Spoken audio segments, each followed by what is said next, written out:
जय जिनेंद्र मित्रों, आज मैं फिर से आ गई हूँ आपके सामने एक छोटी सी कहानी के साथ। कहानी शुरू करने से पहले मेरा आप सभी से हाथ जोड़कर निवेदन है कि अगर आपने अभी तक मेरे चैनल को सब्सक्राइब नहीं किया है तो धर्म से जुड़े रहने के लिए सब्सक्राइब अवश्य कीजिए। और अगर आज आपको मेरी ये कहानी अच्छी लगे तो इसे लाइक और शेयर भी कीजिए। एक सेठ बस से उतरे, उनके पास कुछ सामान था। उन्होंने आसपास देखा तो उन्हें एक मजदूर दिखाई दिया। सेठ जी ने आवाज देकर उसे बुलाकर कहा, अमुक स्थान तक इस सामान को ले जाने के लिए कितने पैसे लोगे? मजदूर ने कहा, आपकी मर्जी, जो देना हो दे देना, लेकिन मेरी एक शर्त है कि जब मैं सामान लेकर चलूं तो रास्ते में या तो मेरी सुनना या आप सुनाना। सेठ ने डांटकर उसे भगा दिया और किसी अन्य मजदूर को देखने लगे। लेकिन आज वैसा ही हुआ जैसे राम वन गमन के समय गंगा के किनारे केवल केवट की ही नाव थी।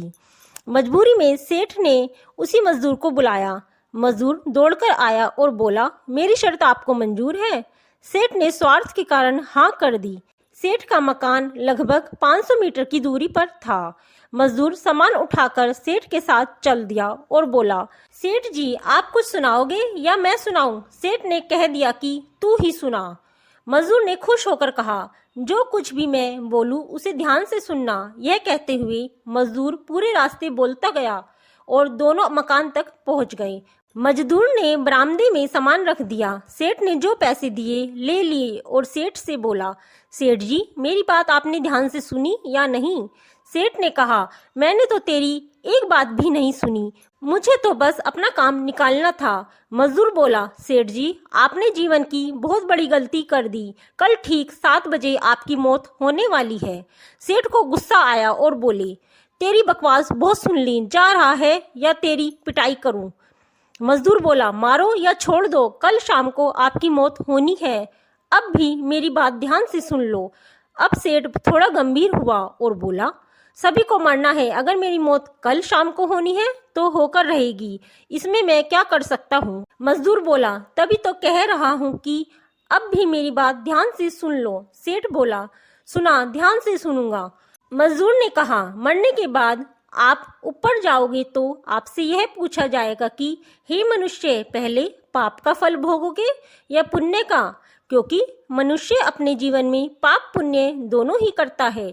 तो आप कह देना कि पाप का फल भुगतने को तैयार हूँ, लेकिन पुण्य का फल आंखों से देखना चाहता हूँ। इतना कहकर मजदूर चला गया। दूसरे दिन ठीक 7 बजे सेठ की मौत हो गई। सेठ ऊपर पहुंचा तो यमराज ने मजदूर द्वारा बताया गया प्रश्न कर दिया कि पहले पाप का फल भोगोगे या पुण्य का?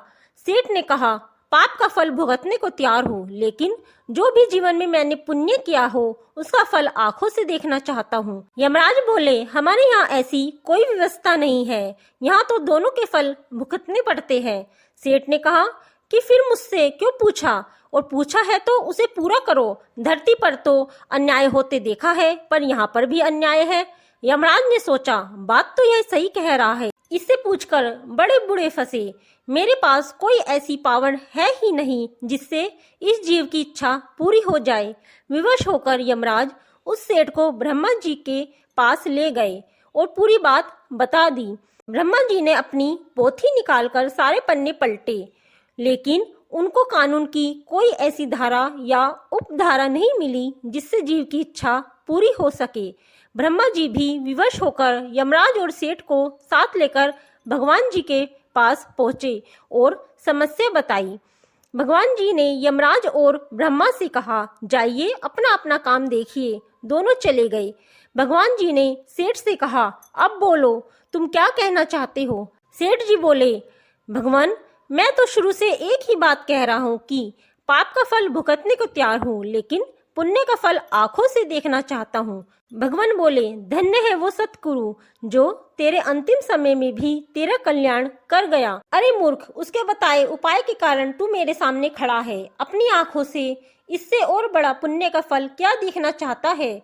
मेरे दर्शन से तेरे सभी पाप नष्ट हो गए। इसलिए मित्रों, बचपन से हमको सिखाया जाता है कि गुरुजनों की बात ध्यान से सुननी चाहिए।